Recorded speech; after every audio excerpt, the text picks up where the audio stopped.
So it's been a very interesting business and markets week, and this is how we're wrapping up the first full business week in the month of August. Welcome everyone to the show. This is your Business Morning with me, Bosin Amafai. Let's get the show started. And we've got a single theme for the conversation today. The big story yesterday, President Muhammadu Buhari decided to weaponize the Asset Management Corporation of Nigeria by amending the legislation of the agency. Now the asset management company is now empowered to hunt, supervise, and access data of delinquent debtors via banks and the entire financial system. 5 trillion naira, slightly above that figure, is what some folks are owing AMCON, part of the engagement that Asset Management Corporation have been doing over the last 10 years and thereabout, since it came into existence. So, what is the new act amendment by put it pen into paper yesterday by President Buhari all about? Part of it is the customer confidentiality, which is between banks and customers. According to the new law, is not a ground for AMCON to obtain private account information and all bank financial and commercial records of any debtor. So if you're owing AMCON, the whole concept of customer confidentiality between you and your bank has been thrown out into the dustbin. Now AMCON can access your information, can compel your bank account officers, bank MDs, everyone, to provide your data in every form possible and act on it. Any debtor, so AMCON is also empowered to access any computer system, including the one in your office, if you are owing AMCON, electronic and mechanical device of any debtor, to establish the location of any funds belonging to you as a debtor. The new act, or the amended act of AMCON, also ordered the agency to sidestep what you call Convention of Confidentiality of Banking, Business, and Contracting Relations, and supply the federal government or any government agencies the list of recalcitrant debtors in relation to their contracts or payments or any other business by MDAs. And that's part of the far-reaching empowerment of AMCON. The new act also says the grant of any interim, interlocutory, or preservative order of attachment by any court against AMCON's monies in any bank is now prohibited. The new act also provides for a part-time chairman for AMCON. According to the new act, such a person shall be a deputy governor in the Central Bank of Nigeria and shall be nominated by the Central Bank of Nigeria. So, upon dissolution, that is, when AMCON is going to rest, what you call the sunset clause here now, which is with Mr. President, but all eligible bank assets which has been held by AMCON should be transferred by the liquidator to a government agency for valuable consideration as may be specified by the Central Bank of Nigeria. This is one story that came in towards the closure of business yesterday, but is making the headlines this morning, right here on Business Morning. Let's get the first word, try to decouple and unpack this new act and what are the far-reaching implications for debtors and why President Buhari is not just chasing corrupt government officials, but is now on Broad Street helping AMCON to chase chronic bank debtors. Let's talk to Paul Alaji, who is a senior economist at SPM Professionals, is live to us from our Abuja studios. Good morning, Paul. It's good to have you on the program. For having me. Good morning. Yeah, thank you so much. Yes, at a very short notice, we appreciate your coming through for this. This came in yesterday evening, so we're trying to wrap ourselves around understanding these amendments that the Mr. President has just put in place to weaponize, quote unquote, the Asset Management Corporation of Nigeria. This is as big and as deep as it can get in getting AMCON the legal teeth or all the power that it needs to hunt 5 trillion naira debt. Yeah, what came to mind first, seeing the President has appended his signature to the Amendment Act of AMCON 2010 to the Amendment Act, of course, in 2019, is for us who want to title it No Hiding Place. If you think you can run, we've got the sledgehammer. So before now, what we see is that debtors have go to court, they have money with other accounts, they have another company. Of course, it's so very difficult now for money not to come in for anybody. So the first thing I'm seeing is there will be reduction, huge reduction in the amount that AMCON is being owed by chronic debtors to banks. We're going to see sharp reduction of that in the coming month, perhaps a year or 2 years, because most of these people, the culture is when you register an organization and it's not giving enough, you say, well, I am different from my company, so you could as well go register another organization and also be the biggest shareholders there. What these acts will do is all of those places you have assets, either financial asset, monetary asset, or in fact properties, according to the Act, could be taken over and disposed of so that AMCON will recover meaningful amount of money that is being owed, of course, by chronic bank debtors. And this is what you'll be seeing in the coming period. It's going to be a very tough one. We're still trying to quantify the implication on businesses. Of course, businesses might be affected in the case where where AMCON is looking for foreclosure on some assets, and that may affect a number of businesses. So it's a sledgehammer. It may come on the right way, and sometimes it may be landing on the wrong path. Well, let's try to unpack this a little bit, Paul. The part that relates to the banks, which this amendment to the AMCON Act is all about. So AMCON can now monitor a bank account. The new law says AMCON can superintend or supervise the bank account. The veil of customer confidentiality has been removed. Yes, it's been removed. Very unfortunate. There is no protection for customers that are debtors, and I hope that this is limited to debtors. Those that are owing banks are the ones that perhaps debt that have been taken over by AMCON are the ones that this will be affected. Yes, of course. Yes, of course. That confidence to people, apart from thinking that the money is safe with the bank, is also confidentiality around it. But in the case where this act has been signed, as we speak now, is the law. So those who are owing, is either they start servicing for those that are not even servicing at all, and the tenure of the facility has not expired. But those whose facility tenure has expired, they just need to find ways and means of returning the fund so that this will not catch up with them. But with what we are seeing, it's going to be a very tough one for any debtor anywhere, both local and also those that are foreigners but owing in Nigerian banks. So there will be so much access and ability to see what is going on within financial transactions. So irrespective of the number of banks you use, even if you use pseudonyms, I'm thinking in my head, because when you look at agencies of government, you have NFIU to run after debtors and to monitor the information. You have EFCC, you have ICPC, you even have Central Bank also nominating a deputy governor to do that. So you will see that the issue of BVN will be involved here. And when BVN is involved, they can see how many banks or number of banks with which you have an account, either corporate or personal. So that is why it is going to be, for me, it's total markdown of any debtor and for monies to be recovered. So it has a lot of huge benefit, because you will see revenue, you will see funds are being returned to bank, but those that have genuine business and the businesses are struggling and you have employees, how do we reconcile that? Yes, part of the provisions of the new act is that AMCON can now place any debtors. Now, those who are indebted to AMCON, we need to clear that out.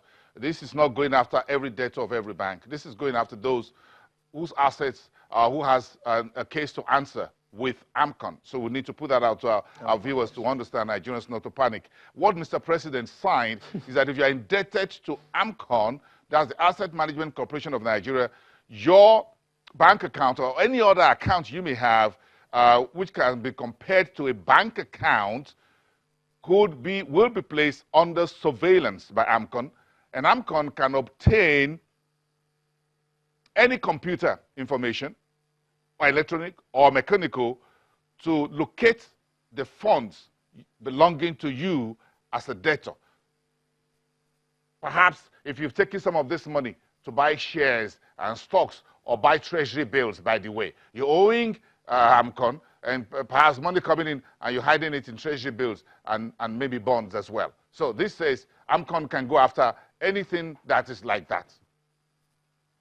Yeah, even beyond T-bills and bonds, even if you have invested in real estate and it's traceable to you, that will also be taken. If you have also invested in commodity, crude oil, that would also be taken. Now, there's a network of agencies of government that, of course, know their job, and they can go after this money wherever they may be. If you study the act, particularly what is being released, made available to the public yesterday, it goes beyond just buying T-bills and bonds. It also involves assets in properties that will be taken over. In fact, those assets that are tied to the facility or the loans would also be sold or transferred for monies to be recovered. These are many more are the things, those, of course, as you have correctly mentioned, that have issues with AMCON. Of course, there was a time we heard the list was released, but I don't want to go into all of that. The asset might be transferred or sold, as the case may be, so that meaningful amount of money will be recovered by Asset Management Corporation of Nigeria, and the volume of debt will significantly reduce. Part of the amendment that Mr. President signed on yesterday had to do with this paragraph, which I'm going to read, and I'm sure you've read it as well. Where any proceeding is pending in any court of competent jurisdiction by or any of the corporation, the grant of any interim, interlocutory, or preservative order of attachment against AMCON's funds in any bank is prohibited. Translation: any court order of injunction against AMCON's money which is being seized by any court, you as a debtor cannot get a court injunction against it. Yeah, that's a very tough one. I have a lot of reservation about that, because there is need for checks and balance. If executive is signing an act that's been passed by the legislature, we should also give room for people who might not be comfortable with the procedure or process with which money has been recovered, and they want to go to the judiciary. But as it is now, this appears to be head of the road. Once the property or the asset or financial asset has been taken over by AMCON, we might need beyond going to judiciary this time. It might require going to God in order for such asset to be recovered. So this is it.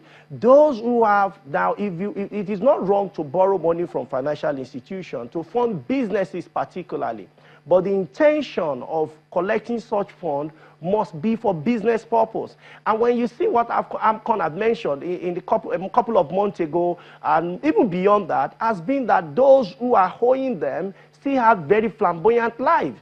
They still see them on the streets of Lagos and London together, and streets of Abuja together, living very flamboyant life. Not all of them, but some of them. So you cannot say that you don't have monies to pay us back with the kind of lifestyle and the kind of assets you have. So what AMCON is saying is, because we know you have this money, we want to do our best possible to recover the money from your hands. This section 2, which it further provides, according to what Mr. President Buhari signed yesterday, relates to the AMCON's funds in any bank. In other words, if I'm owing AMCON, and AMCON has been able to obtain from my bank a lien, as it were, on $1 billion, 10 billion, whatever I have in that account, and I rushed to court and I said, my lord, please, could you please restrain AMCON from taking over this money, which I have in ABC Bank. There's no bank of such in Nigeria anyway, and I'm not owing AMCON. So, but just for purposes of this conversation, you cannot secure an order preventing AMCON. Once that money is there, you cannot prevent AMCON from taking that cash or sitting on it. That's what this section is all about. But this is as far-reaching as you said. Now, going a little bit into what you said, AMCON has spent the last 10 years, perhaps in the last 3 years, groaning publicly about about 24 Nigerians, less than 30 Nigerians, owing about holding about 85% of that 5 trillion naira. You go on social media, you see Nigerians are wowed, less than 30 people, 30 Nigerians, and perhaps I could just count them on my fingers. I don't know them, by the way. AMCON has threatened to publish their names. He's never got the lever to do it.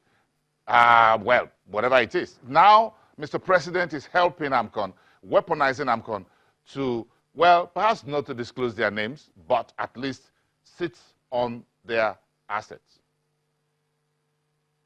Yes, I think it's a good day for AMCON, and perhaps not very good for those who are owing them right now. But you see, we need to discuss the structural issue here. What is the structural issue? Why did we get here?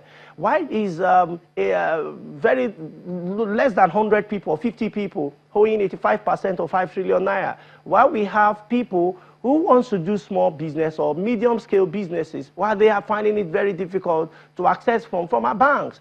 These are structural issues we need to discuss and to see how fund is not only with those who are rich and with some level of lifestyle that is high enough to sustain them for tomorrow, but we need to see how we will transfer wealth to the hands of our people, not by directly dashing them money, but by the financial institution. If you study countries where things work, funds come from financial institutions to support businesses, and they certainly will pay back. Until we are able to do this, to structurally grow our country and not building some individuals who, of course, could fail our system or fail us because the system was weak at initial, we will keep having issues like this. So it is good we have found perhaps a way to recover 30 or 50%, because some persons may even file for insolvency that they don't have money anywhere, they don't. And what do? That law has not been taken, that has not been taken care of in the act. But in the future, in the near future, how do we mandate bank? I see a lot of effort on behalf on the part of CBN to make sure banks give some percentage of their deposit back to the people in form of loans, and there are sanctions. Of course, it may not cost them financially, but there are sanctions because such money will now be deposited with CBN as cash reserve requirement or cash, part of their cash reserve ratio to the banks. But we need that high level of compliance by commercial banks so that they don't think that it's few individuals. Yeah, some people have just won election. You see banks chasing them around to give 200 million, to give 50 million, etc., etc. But those who wants to do business, those people who have written codes, who are doing ICT business, how do we protect them? How do we provide them with funds so that you will not have all of them wanting to leave Nigeria to go and develop the same software and sell back to Nigerian market because they are Nigerian tailored solutions? This we need to consider so that we will not need to sign some act that may eventually dig those who we have given money to in order to recover money back from them.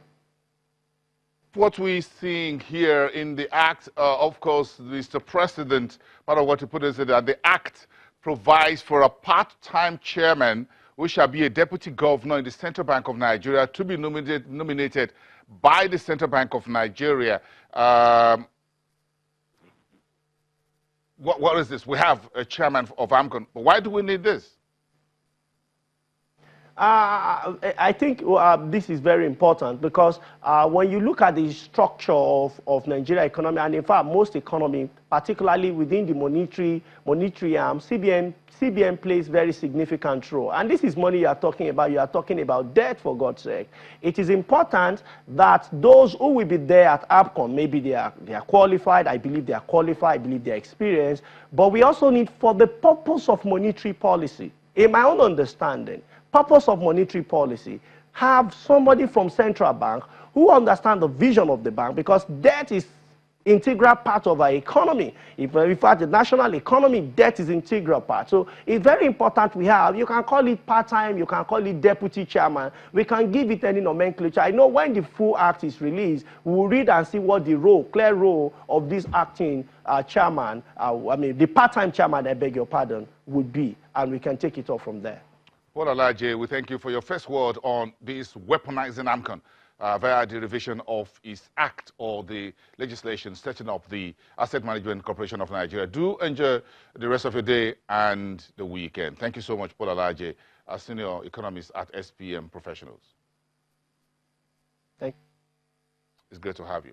when we come back after the break. We're talking about Africa. We have a one-on-one with Agnes Gitao here, who's talking about what is in these fights between the U.S. and China when it comes to trade fights. And then we talk about diaspora investment capital in the continent. This is someone who really knows all about that. Let's come back, and we have a live in the studio in Lagos.